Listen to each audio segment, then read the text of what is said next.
नमस्कार, जय हिंद, वंदे मातरम। दोस्तों, स्वागत है आप सभी का Manoj study centre YouTube channel पे। देखिए दोस्तों, आज हम इस वीडियो में यूथ कंपटीशन टाइम्स का प्रैक्टिस सेट नंबर 9 को सॉल्व कराएंगे। इसके पहले हमने प्रैक्टिस सेट नंबर 8 तक सॉल्व करा दिया है, प्ले लिस्ट भी बना दिया है। आप चाहे तो सारी वीडियो आप प्ले लिस्ट के माध्यम से देख सकते हैं। गुड इवनिंग सभी को, गुड इवनिंग, राधे राधे। चलिए, यहाँ पर आपको 26 नंबर का जवाब देना है। इसका आंसर क्या होगा? चलिए, क्वेश्चन को पढ़िए और जवाब दीजिए सभी लोग। इस प्रश्न का राइट आंसर बताइए क्या होगा। एक समद्विबाहु त्रिभुज का परिमाप 32 सेंटीमीटर है। इसका आधार समान भुजाओं का 6/5 गुना है। क्षेत्रफल ज्ञात करिए। देखिए, सवाल में त्रिभुज का समद्विबाहु त्रिभुज क्या होता है? ऐसा त्रिभुज जिसकी दो भुजाएं क्या होती हैं? बराबर होती हैं। अब यहाँ पर परिमाप दिया है, हमें तीनों भुजाएं की लंबाई तो पता नहीं है, उन्हीं का सम होता है 32 सेंटीमीटर। परिमाप क्या होता है? इन्हीं जो तीन भुजाएं हैं ना, इनका योगफल आपका 32 होना चाहिए। लेकिन यहाँ पर देखिए आगे लिखा हुआ है इसका आधार तो आपका ये वाला हो गया। इसका जो आधार है समान भुजाओं का 6/5 है। तो जो बटे में संख्या लिखी है ना, इसको मान लीजिए कि समान भुजाएं 5 किए हैं, 5 किए हैं। और जब दोस्तों 5 का हम 6/5 करेंगे तो 100% आपका आधार 6 आ जाएगा। अब ध्यान दीजिएगा, यहाँ पर परिमाप जोड़ते हैं, 5 5 10 और 6 16। यहाँ पर परिमाप हमारा 16 यूनिट हो रहा है। क्वेश्चन में कह रहा है 32 के बराबर है, यानी 1 बराबर 2, यानी 1 यूनिट 2 के बराबर है। इसका मतलब ये ओरिजिनल लंबाई हमारी 10 रही होगी, और ये लंबाई हमारी 10 रही होगी, और ये भी लंबाई हमारी 10 रही होगी, है ना। ये हमारी लंबाइयाँ जो है ओरिजिनल लंबाइयाँ एक तरीके से कह सकते हैं, ठीक है ना। ओरिजिनल लंबाइयाँ एक ये है, एक ये और एक ये, तीनों लंबाइयाँ आपकी 10 10 की हैं। चाहे तो आप हीरोज फार्मूला से लगा सकते हैं। त्रिभुज का क्षेत्रफल आपने पढ़ा होगा रूट करके, ये S minus A, S minus B, S minus C, ये आपने फार्मूला जरूर पढ़ा होगा। चाहे तो इससे भी लगा सकते हैं। एस क्या होता है? यहाँ पर 10 10 20, और यहाँ पर 10 10 20, यहाँ पर सॉरी 12 होगा, 6 का डबल 12 होता है। 10 10 20, और यहाँ पर 20 12 32 का आधा होता है। यानी एस हमारा क्या होता है? एस हमारा यहाँ पर लिख दे रहे हैं, एस बराबर होता है A plus B plus C by 2। कई तरीके हैं, इससे भी लगा सकते थे समांतर बना के, इस तरीके से कई तरीके हैं। आप जिससे चाहें उससे लगा लीजिए। एक फार्मूला भी होता है समद्विबाहु त्रिभुज के लिए, उससे भी आप लगा सकते हैं, ठीक है ना, कोई दिक्कत नहीं है। मान लीजिए फार्मूला भी नहीं पता है तो कैसे लगाएंगे, देखिए। तो एस बराबर निकालेंगे ना, तो 10 10 20, और यहाँ पर 32, 32 का आधा कितना होता है? 16। यानी आप कहेंगे एस बराबर कितना आ गया दोस्तों? 16 आ गया। तो यहाँ पर आपको रखना है बस 16। 16 में से 10 घटाएंगे 6, फिर 16 में 10 घटाएंगे 6, फिर 16 में से 12 घटाएंगे 4, है ना। तो देखिए यहाँ पर तो एक पेयर बन गया 6, यहाँ पर भी आपका देखिए 16 है ना, तो 16, ठीक है। तो 16 में भी आपका बन जाएगा 4, इसका वर्गमूल होगा 4, इसका हो जाएगा 2, है ना। तो 4 और 6, यानी यहाँ पर आपका आ जाएगा 4 गुणे 6 गुणे 2। बस इस तरीके से कर लीजिए। 6 चौको 24 दूनी 48, यानी विकल्प नंबर क्या होगा? सी नंबर क्या होगा? इस प्रश्न का आपका राइट आंसर आपका हो जाएगा। इस तरीके से कई तरीके हैं लगाने के, ठीक है ना, जो आपको लगे उससे लगा लीजिए, कोई इसमें दिक्कत की बात नहीं है। चलिए आगे हम बढ़ते हैं। और यहाँ पर देखिए 27 नंबर आपसे पूछा गया है, सरल करना है। सिंप्लीफिकेशन का सवाल आ गया है, बहुत ही सिंपल है, इसमें आपको कोई दिमाग विशेष नहीं लगाना है। चलिए जवाब दीजिए 27 नंबर का आपका आंसर क्या होगा। तो देखिए ध्यान दीजिएगा, ये नंबर आपका प्लस में, ये भी प्लस में, दोनों को जोड़ देंगे तो आप कहेंगे दोनों को जोड़ेंगे तो 4.69 बार आएगा, बार आएगा। यहाँ पर माइनस में लिखा हुआ है 2.05 की पावर क्या है? पावर कह रहे हैं, यहाँ पे 2 में बार लगा हुआ है। अब सिंपल है, घटा लीजिए, घटाएंगे तो कितना आ जाएगा? 2.64 बार। देखिए कहाँ पे लिखा हुआ है, विकल्प नंबर बी भी हो जाएगा, विकल्प नंबर सी भी हो जाएगा। जिनका बी और सी आ रहा है ना, दोनों लोगों का आंसर सही होगा। यहाँ पर दोनों ही विकल्प हमारे कैसे हैं? सही हैं, दोनों ही हमारे सेम लिखे हुए हैं। चलिए आगे बढ़ते हैं। यहाँ पर देखिए बेहतरीन सवाल है, 28 नंबर पूछा गया है। यदि द्विघात समीकरण के दो मूल अल्फा और बीटा हैं, जहाँ अल्फा प्लस बीटा बराबर 8 है, अल्फा माइनस बीटा बराबर 2 है, तो समीकरण क्या होगा? देखिए डायरेक्ट आपका समीकरण का आपको अगर पता होगा तो सीधे कर लेंगे। द्विघात समीकरण में आपने पढ़ा होगा। पहले देखिए अल्फा और बीटा की हमें क्या है कि वैल्यू पता होना चाहिए, कोई दिक्कत नहीं, निकाल सकते हैं। अल्फा प्लस बीटा बराबर आपको कितना दिया गया? 8 दिया गया है। अल्फा माइनस बीटा बराबर कितना दिया गया? 2 दिया गया है। बीटा से बीटा कट जाएगा, 2 अल्फा बराबर 8 2 10 होगा। अल्फा बराबर आपका आ गया 5, अल्फा बराबर 5, अल्फा बीटा 8 है, तो इसका मतलब बीटा हमारा कितना रहेगा? बीटा हमारा रहेगा 3। ये आपको पता चल गया। द्विघात समीकरण क्या होता है? एक्स स्क्वायर, ठीक है ना, इसको सभी को पता होना चाहिए। अल्फा प्लस बीटा एक्स होता है, अल्फा प्लस बीटा एक्स होता है। अब प्लस का अल्फा बीटा इक्वल में क्या होता है? 0, ये होता है। अब इसी में आपको रख लेना है, बस आंसर आपका आ जाएगा। Alpha plus beta, alpha plus beta हमने निकाल लिया, 5 और 3 कितना होता है? 8, है ना। वैसे तो यहाँ पर अल्फा प्लस बीटा हमको पता है, 5 3 कितना आएगा? 8। माइनस का 8x आएगा, ठीक है ना, माइनस का 8x आएगा। अब प्लस का alpha into beta, alpha into beta करेंगे, 5 गुणे 3 करेंगे तो कितना आएगा 15, 5 3 का 15 बराबर 0, है ना। ये आपका आ गया, यहाँ तक किसी को दिक्कत नहीं होनी चाहिए, बस आंसर भी तो आपका आ गया, आंसर भी आ गया। विकल्प नंबर क्या होगा इसका, ए नंबर क्या होगा, राइट आंसर आपका हो जाएगा, बिल्कुल सही है। ऑप्शन नंबर क्या होगा, ए नंबर जो होगा आपका राइट आंसर आपका हो जाएगा। चलिए अब हम आगे बढ़ते हैं और यहाँ पर देखते हैं 29 नंबर पूछा गया है। यहाँ पर देखिए 48 के सभी धनात्मक गुणनखंडों की माध्यिका बताइए, मेडियन पूछा गया है, माध्यिका। तो पहले हमें 48 के सभी धनात्मक गुणनखंड पता होना चाहिए। गुणनखंड क्या होता है, फैक्टर होता है।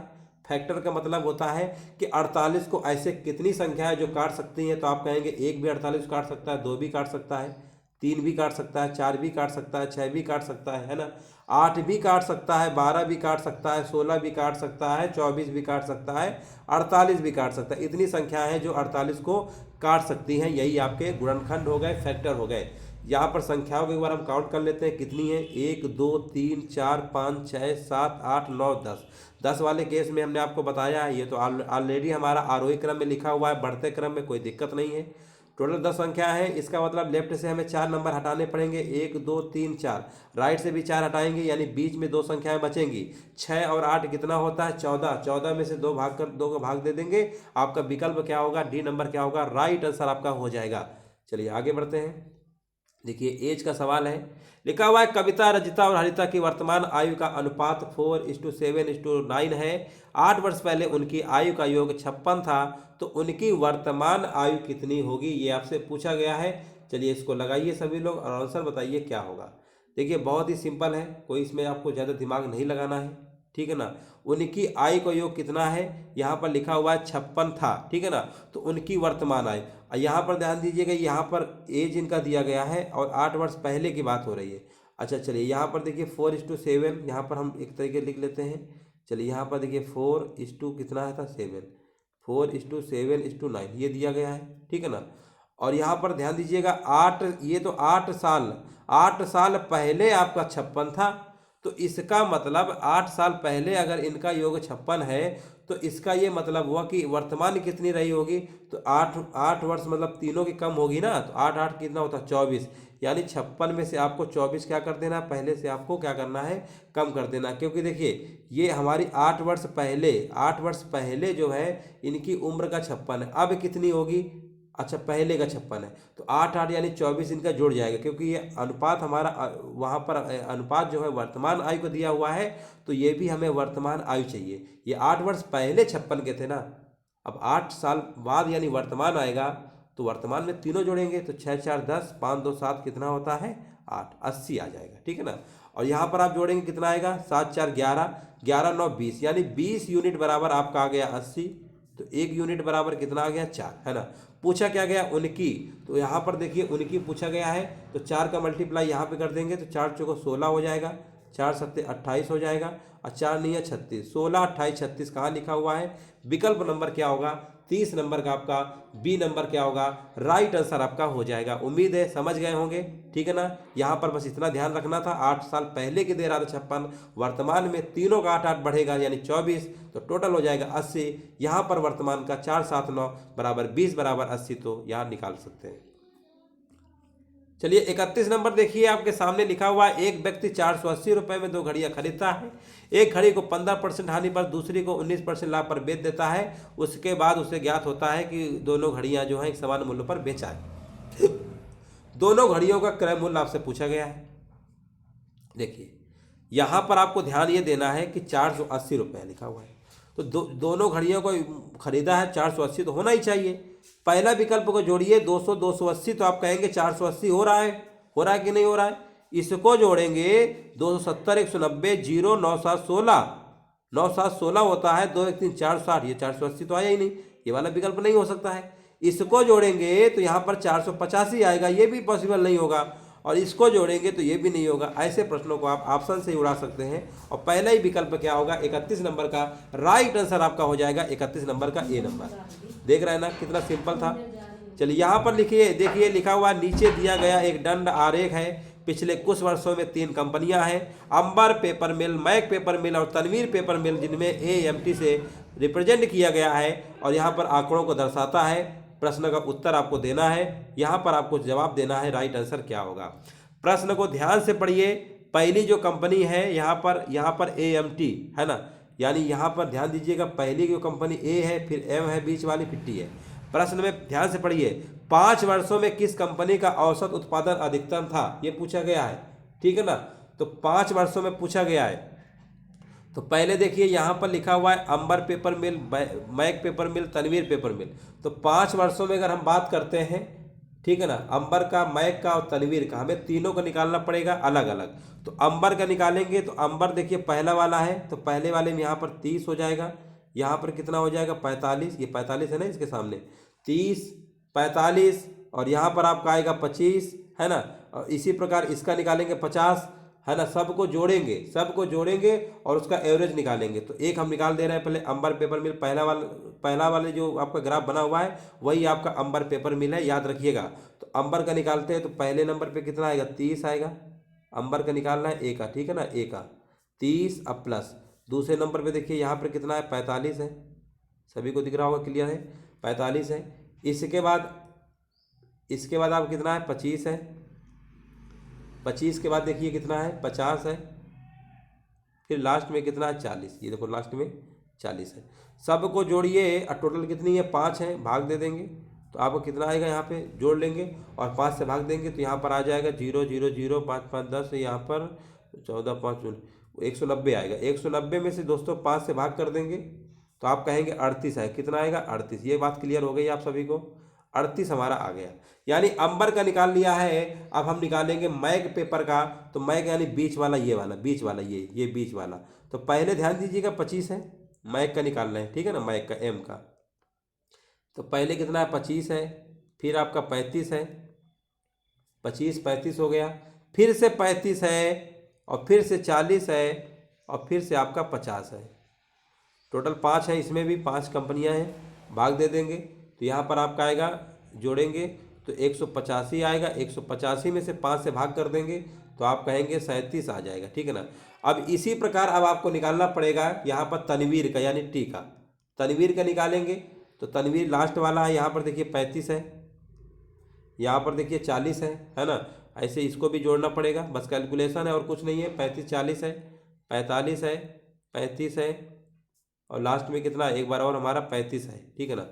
5 से भाग कर देंगे तो यहाँ पर आपका आ जाएगा 38, यहाँ पर कितना आएगा 38 आ जाएगा। अब ध्यान दीजिएगा, यहाँ पर बोला है अंबर पेपर मिल और तनवीर पेपर मिल दोनों का अधिकतम पूछा गया है, तो अंबर का भी अधिकतम आया है, तनवीर का भी अधिकतम आया है। इसका मतलब विकल्प नंबर क्या होगा, डी नंबर आपका क्या होगा, राइट आंसर आपका हो जाएगा। यहाँ पर देखिए 33 नंबर आपसे पूछा गया है, गुणनफल के कुल अभाज्य गुणनखंड ज्ञात करिए। अभाज्य गुणनखंड निकालना है, अभाज्य गुणनखंड बच्चों वाला सवाल है। 16 देखिए, पहले तो इन नंबरों को पहले प्राइम फैक्टर में ब्रेक करिए। 16 को आप कहेंगे हम 2 की पावर 4 लिख सकते हैं, हमने कहा बिल्कुल बात सही है। 27 को आप कहेंगे 3 की पावर 3 लिख सकते हैं, हमने कहा बिल्कुल सही बात है। 5 को भैया 5 ही लिख पाएंगे और कुछ नहीं कर सकते हैं, क्योंकि ऑलरेडी अभाज्य संख्या है। 16 अभाज्य संख्या थोड़ा होती है, अभाज्य गुणनखंड में ब्रेक करना था। अब आप कहेंगे 2 की पावर 28 आ गया, 3 की पावर 18 आ गया, 5 की पावर 9 आ गया। जब भी अभाज्य गुणनखंड कहेगा तो उनकी पावर को डायरेक्ट जोड़ देना है। कसम खा लीजिए कि उनकी पावर को हमें डायरेक्ट जोड़ना है, तो जोड़ना है। कोई कुछ भी कहे, अभाज्य गुणनखंड निकालने के लिए सीधे उनके पहले अभाज्य, उनके आधार नंबर अभाज्य में होने चाहिए, उसके बाद पावर को जोड़ देंगे। आज से कसम बिल्कुल खा लीजिए, जोड़ देंगे और जोड़ने पे आप कहेंगे 55 आएगा। हमने भी कहा 55 आएगा, बिल्कुल राइट आंसर क्या होगा, सी नंबर आपका क्या होगा, राइट आंसर आपका हो जाएगा। अगर यहाँ पर केवल गुणनखंड कह देता, गुणनखंड की संख्या बताइए, अभाज्य ना कहता, तो इसमें से एक पहले जोड़ते, 28 में क्या होता 29 होता है ना, फिर यहाँ पर 18 में एक जोड़ते, फिर वो दूसरे टाइप से सवाल आपका लगता, ठीक है ना। इस तरीके से आप समझ लीजिए, बट आपको ऐसे ही आप फिर इसमें गुणा करना पड़ता है, लेकिन यहाँ पर सीधे जोड़ देना होता है, उसमें गुणा करना पड़ता है, इसमें जोड़ देना। अभाज्य पूछा गया, अभाज्य में सीधे याद रखिए जोड़ देते हैं। चलिए हम आगे बढ़ते हैं, और यहाँ पर देखिए आपको बताना है क्वेश्चन नंबर 34 का सही जवाब क्या होगा। लिखा हुआ है 13 8 15 14 17 9, यहाँ पर इस तरीके से दिया गया है। पूछा गया है माध्यक x है, माध्यक x है तो 8 के स्थान पर 18 कर दिया जाता है। आंकड़ों का माध्यक y है, x और y के मानों का योग क्या होगा।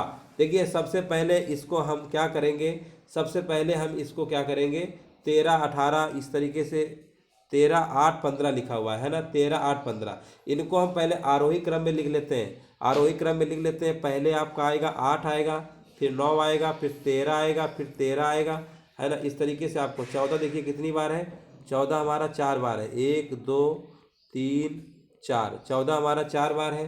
14 4 बार है लिखने के बाद अब ध्यान दीजिएगा 15 भी 3 बार आया हुआ है, 15 15 फिर से 15 15 15 3 बार है। और देख लीजिए कुछ बचा हुआ 16 2 बार है, 16 2 बार है।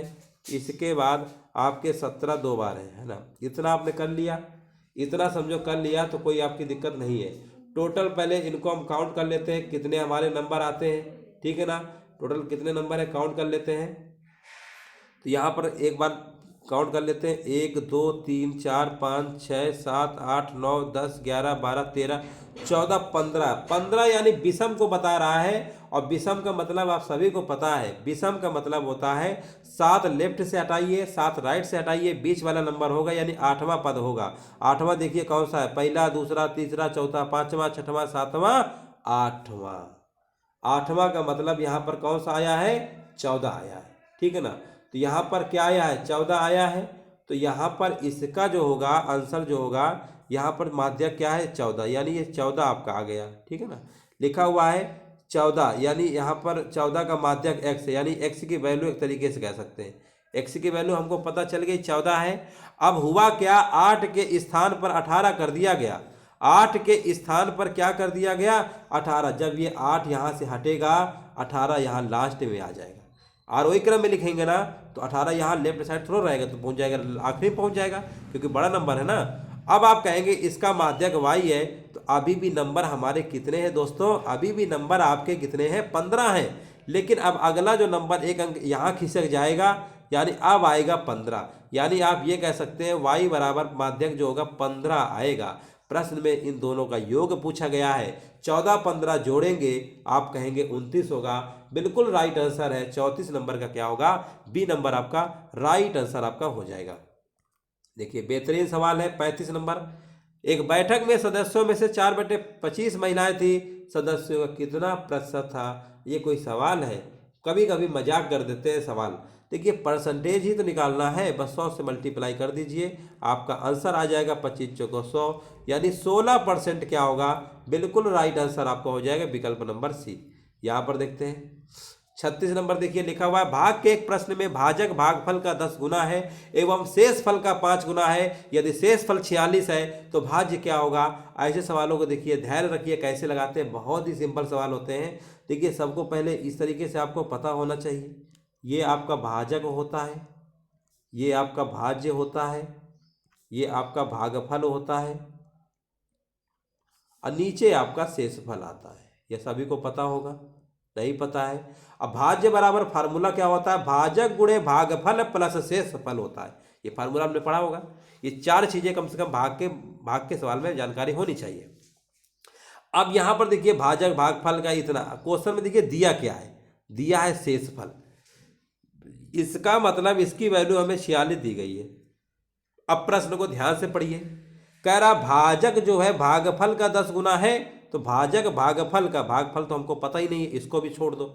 एवं लिखा है शेषफल का 5 गुना है। कौन है शेषफल का 5 गुना, यानी भाजक है। भाजक 2 तरीके से तुलना कर रहा है, एक बार भागफल से कर रहा है, एक बार शेषफल से कर रहा है। शेषफल हमको पता है और शेषफल का 5 गुना बोला है भाजक है, तो 46 का 5 गुना नहीं, 46 गुणे 5 करेंगे, 5 6 30, 5 चौको 20 यानी 223।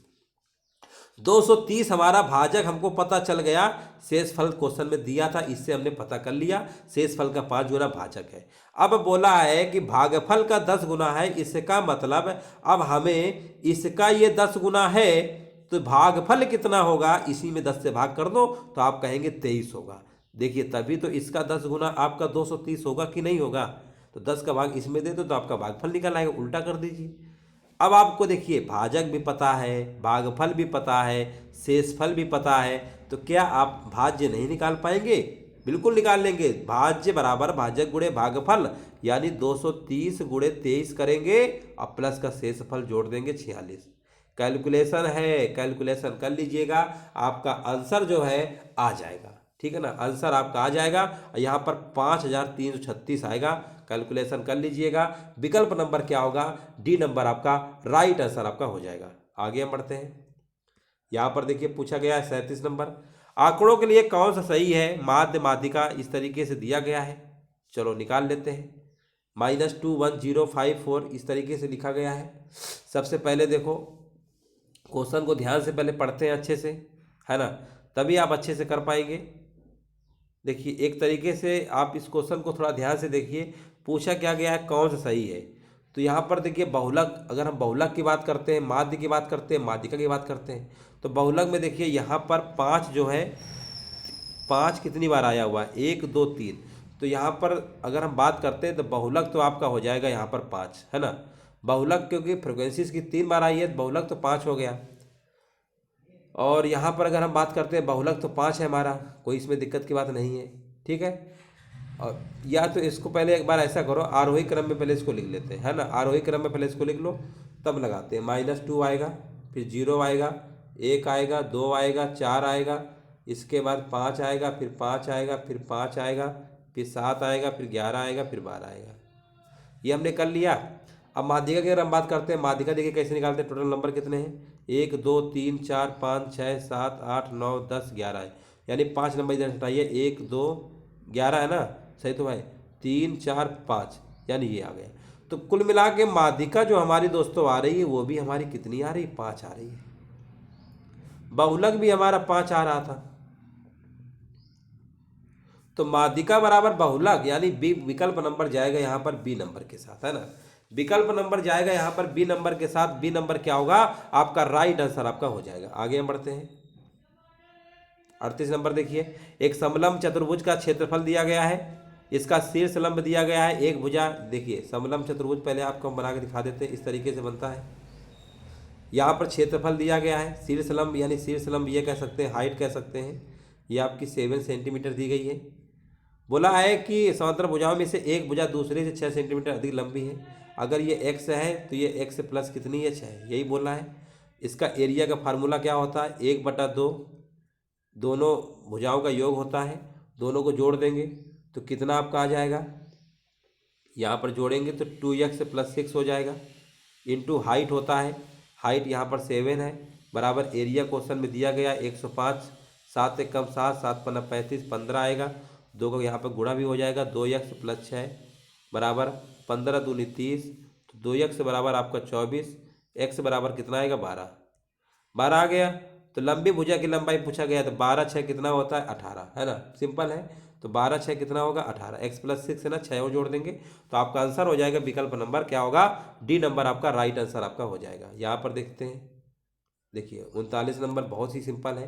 पी का पी परसेंट अगर 36 है तो पी किसके बराबर होगा? पी का पी परसेंट, यानी p/100 बराबर 36 है, तो p² बराबर आपका आएगा 3600, तो p बराबर आपका आ जाएगा 60, है ना। बस सिंपल सवाल था। यहाँ पर विकल्प नंबर क्या होगा? राइट आंसर आपका हो जाएगा। चलिए अगला सवाल देखते हैं, 40 नंबर। 40 नंबर देखते हैं क्या पूछा गया है।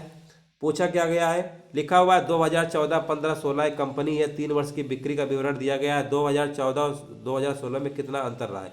2014 आपका ये है और 2016 आपका ये, कितना अंतर रहा है ये आपसे पूछा गया है। टोटल 7 3 कितना होता है? 10 आएगा। 18 7 कितना होता है? 25 होता है ना, ये पूछा गया है।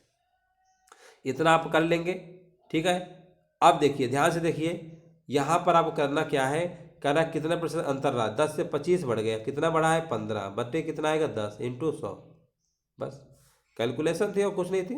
यहाँ पर 10 दाम 100, 150, 150% की क्या होगी? वृद्धि होगी, यानी विकल्प नंबर जाएगा सी नंबर के साथ, ठीक है ना। सी नंबर के साथ क्या होगा? राइट आंसर आपका हो जाएगा।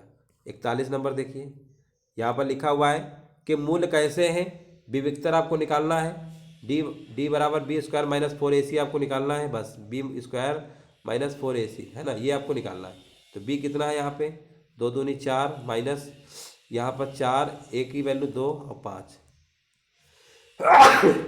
तो यहाँ पर कितना आएगा 4 माइनस 5 दूनी 10 चौको 40 माइनस 36 आएगा। निगेटिव आया है काल्पनिक हो जाएगा। हमने कई बार बताया है जब भी वैल्यू निगेटिव में आती है तो काल्पनिक के साथ जाएगा। आगे बढ़ते हैं 42 नंबर देखिए, x square minus 24x plus के बराबर 0 मूलों में से एक x बराबर 2 है तो अन्य मूल्य क्या होगा। सिंपल सवाल है, इसमें आपको कोई ज़्यादा विशेष दिमाग ही नहीं लगाना है। x बराबर कितना है, x बराबर दिया गया है यहाँ पर, मूलों में से एक मूल दिया गया है x बराबर 2 है, ठीक है ना। तो अन्य मूल आपसे पूछा गया है तो कोई इसमें दिक्कत नहीं है। देखो यहाँ पर सबसे पहले देखो यहाँ पर x बराबर 2 दिया गया है तो पहले तो एक तो ऑप्शन से लगा लो, कोई इसमें दिक्कत नहीं है, ऑप्शन से लगा सकते हो। देखो यहाँ पर एक और ट्रिक है इस तरीके से, यहाँ पर अगर एक मूल अगर मान लीजिए x बराबर 2 है तो दूसरा कितना होगा, है ना, दूसरा कितना होगा, तो दूसरा आपका होगा x बराबर 22 होगा।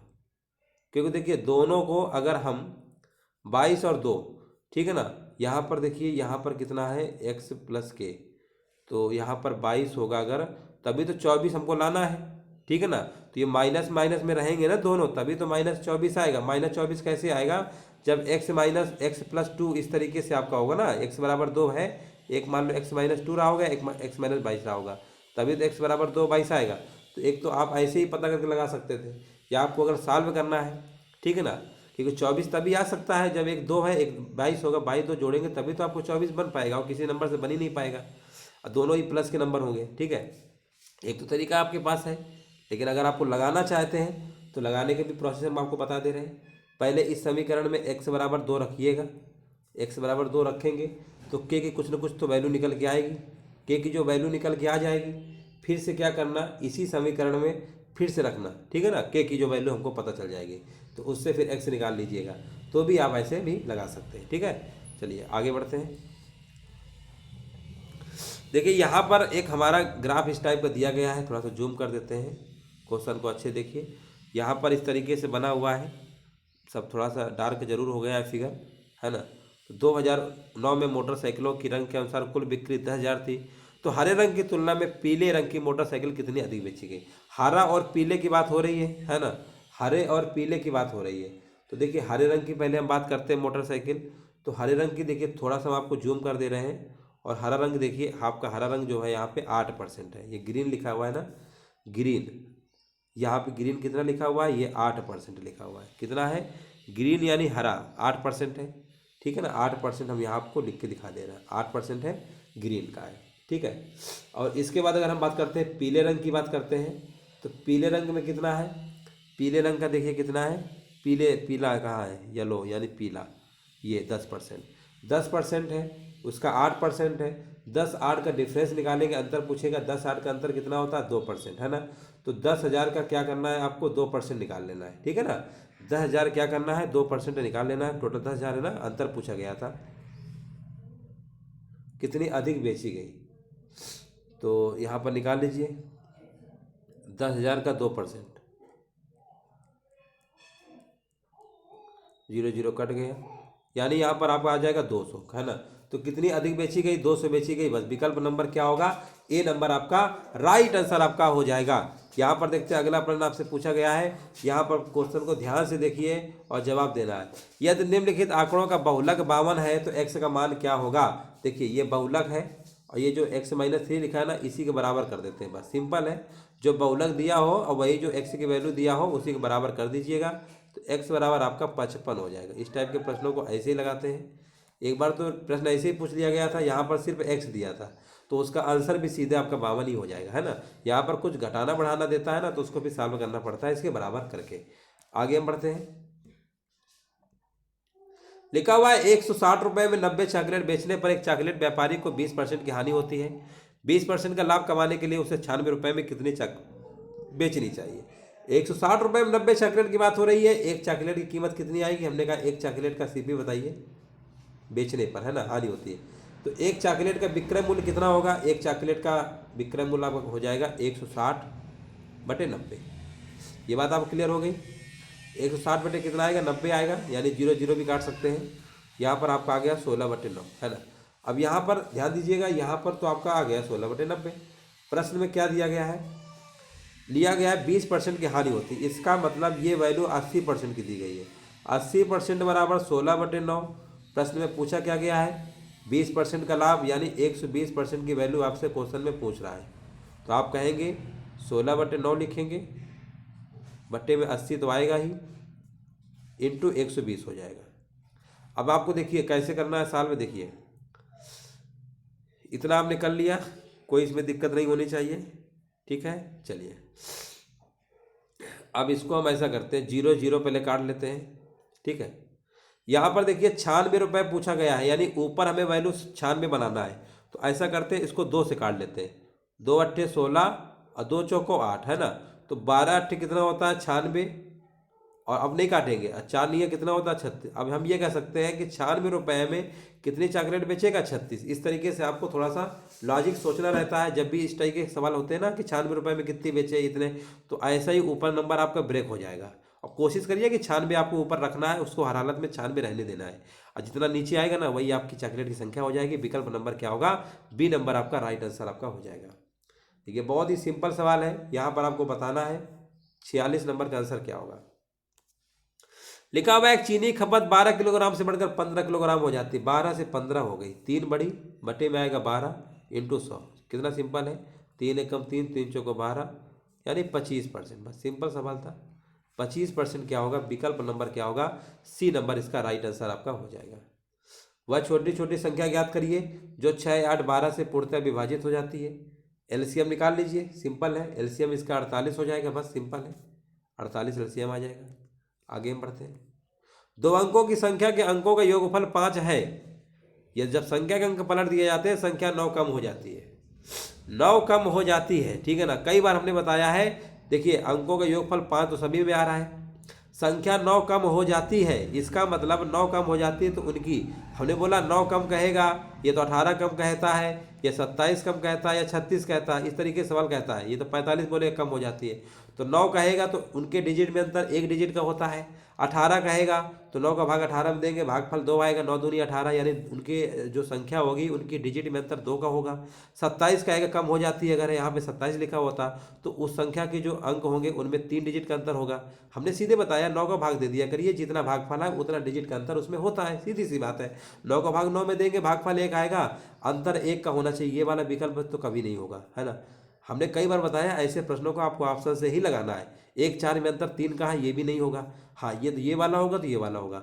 अब क्वेश्चन में बोला है कि संख्या जो है 9 कम हो जाती है, तो पहले संख्या ज्यादा रही होगी, बाद में कम हो जाती है, इसका मतलब यहाँ पर 48 का नंबर बी क्या होगा, राइट आंसर आपका हो जाए, कम हो जाती है। 32, 23 में कम कौन सा है, 23 से तो है, बस हो गया।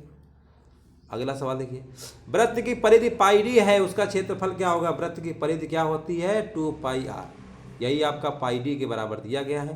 पाई से पाई आपका कैंसिल हो जाएगा, ठीक है ना। ये तो आपको क्लियर हो गया, ठीक है, कोई दिक्कत तो नहीं है। वृत्त की परिधि क्या होती है, 2πr, यही पाई डी दिया था, ठीक है। तो यहाँ पर अगर हम r की बात करते हैं तो r बराबर हमारा d/2 आ जाएगा। r बराबर कितना आ जाएगा, d/2। क्षेत्रफल पूछा गया है, क्षेत्रफल क्या होता है, πr², यानी d²/4। पाई d²/4 कहाँ लिखा हुआ है, पाई d²/4 कहाँ लिखा हुआ है, विकल्प नंबर है, बस हो गया, सिंपल सवाल था। आगे बढ़ते हैं, चलिए लास्ट सवाल है, सभी लोग कमेंट करिए इसका आंसर क्या होगा। लिखा हुआ है 10 सेंटीमीटर और 6 सेंटीमीटर बीमा वाले एक आयत के समान परिमाप वाला एक समचतुर्भुज बनाया गया है, जिसका एक कोण 60 डिग्री है। एक कोण 60 डिग्री है, समचतुर्भुज का क्षेत्रफल क्या होगा। देखिए यहाँ पर बहुत ही सिंपल है। सबसे पहले देखिए 10 और यहाँ पर आयत के समान परिमाप वाला एक समचतुर्भुज बनाया गया है। तो सबसे पहले देखिए यहाँ पर अगर हम आयत का परिमाप की बात करते हैं तो आयत का परिमाप होता है, क्या होता है, आयत का जो परिमाप होता है, आयत का जो परिमाप होता है, आयत का, ठीक है ना, आयत का पेरीमीटर कह सकते हैं परिमाप, 2l + b होता है, यानी 10 और 6 दो भुजाएं जोड़ देंगे, 10 से 16 यानी 32 आ गया, पेरीमीटर पता चल गया।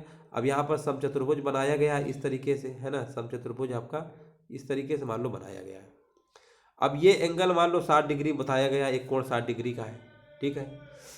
अब ध्यान दीजिएगा यहाँ पर समचतुर्भुज आयत का हमें परिमाप तो पता चल गया है। अब समचतुर्भुज का परिमाप क्या होता है, समचतुर्भुज का परिमाप क्या होता है, रोम्बस इसको कहते हैं इंग्लिश में। समचतुर्भुज का जो परिमाप होता है, रोम्बस का पेरीमीटर क्या होता है, 4 इंटू साइड होता है, 4 इंटू क्या होता है, साइड होता है। और यहीं पर इसी के परिमाप के बराबर है, तो इसका परिमाप भी यही हो जाएगा, यानी 4 अट्ठे 32, यानी इसकी भुजा हमारी 8 8 आ जाएगी। यह बात आपको क्लियर हो गई। 4 गुणते साइड बराबर 32, तो साइड बराबर कितना आएगा, 8 आ गया। ये आपको भुजा पता चल गई, ठीक है ना, ये आपको भुजा पता चल गई। यहाँ पर एक हम ऐसे बिगाड़ खींच लेते हैं, कोई दिक्कत नहीं है। तो यहाँ पर बोला गया समचतुर्भुज का क्षेत्रफल क्या होगा, तो समचतुर्भुज का क्षेत्रफल आपको निकालना है, तो निकाल लीजिए। देखो यहाँ पर ध्यान दीजिएगा, ये कोण अगर 60 डिग्री का है, ये भुजा 8 है, ये भी भुजा 8 है, दो भुजाएं बराबर है, तो इसका मतलब इनके आमने सामने कोण भी बराबर होंगे, यानी ये भी 60 का होगा, ये भी 60 का होगा। तो देखिए एक तरीके से आपका समबाहु त्रिभुज बन जाएगा, ठीक है ना। और इसकी भी भुजा हमारी 8 ही हो जाएगी, क्योंकि तीनों कोण बराबर है, तीनों भुजाएं बराबर होंगी। तो एक तरीके से समबाहु त्रिभुज का एरिया क्या होता है, √3/4 भुजा स्क्वायर होता है, √3/4 भुजा स्क्वायर होता है। भुजा यानी 8 8 क्या होता है, 64 होता है, 4 एकम 4, 4 छंग 24, 16 √3 आ जाएगा। 16 √3 तो हमारा एक त्रिभुज का आएगा, दो बन रहे हैं समबाहु त्रिभुज, तो दो को गुणाओ कर देंगे, यानी 32√3 हो जाएगा। अच्छा सवाल था। 32√3 क्या होगा, राइट आंसर आपका हो जाएगा विकल्प नंबर डी। जैसा भी दोस्तों लगा हो, कितने प्रश्न आपके सही होते हैं, कुछ भी अगर आपको सुझाव देना हो, क्वेश्चन समझ में नहीं आ रहे या समझ में आ रहे हैं, जो भी चीज़ें आप बता सकते हैं। और कौन सी सीरीज, कौन सी बुक से चाहते हैं कि हम आगे और तैयारी करवाएं, वो भी आप कमेंट में फीडबैक दे सकते हैं। जैसा भी सेशन लगा हो कमेंट करके जरूर बताइएगा। वीडियो लेने दोस्तों सभी को धन्यवाद।